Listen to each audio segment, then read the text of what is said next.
ចំរៀងបត់នឹងបងផ្ញើជូនស្រីឲ្យស្ដាំរាល់ថ្ងៃមុនពេលចូលគេពេលនឹកបងអូនបានឮសំឡេងនៅក្នុងបទភ្លេងរៀងរាល់រាត្រីខ្យ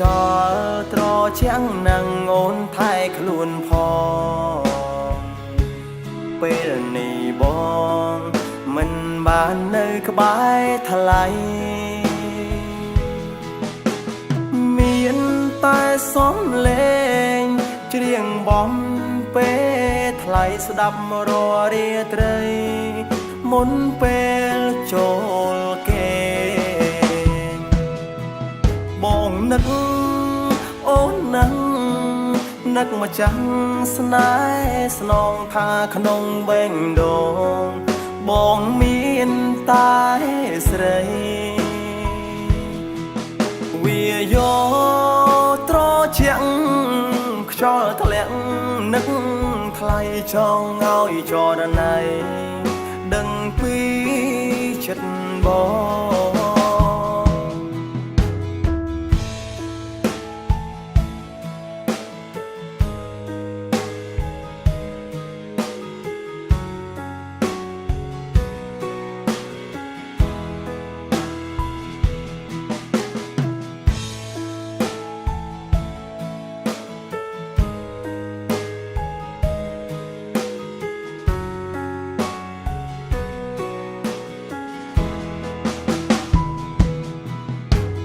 ចំរៀងបត់នឹងបងផ្ញើជូនស្រី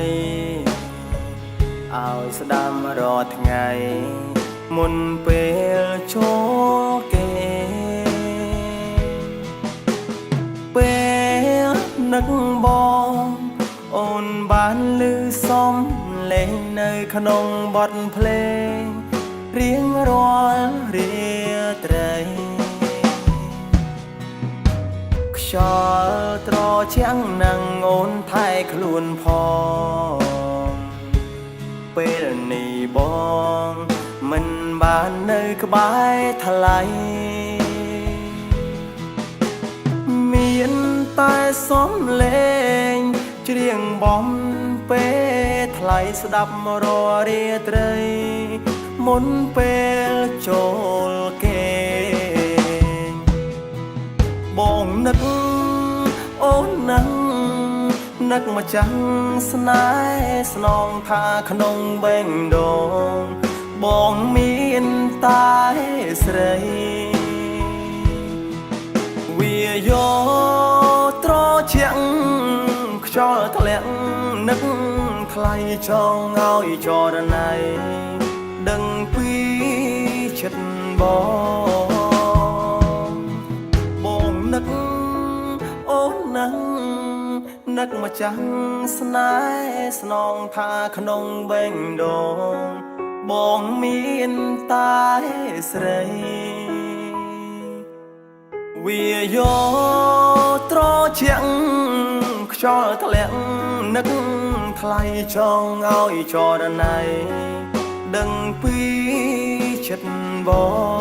ងចង់ឲ្យចរណៃដឹងពីចិត្តបង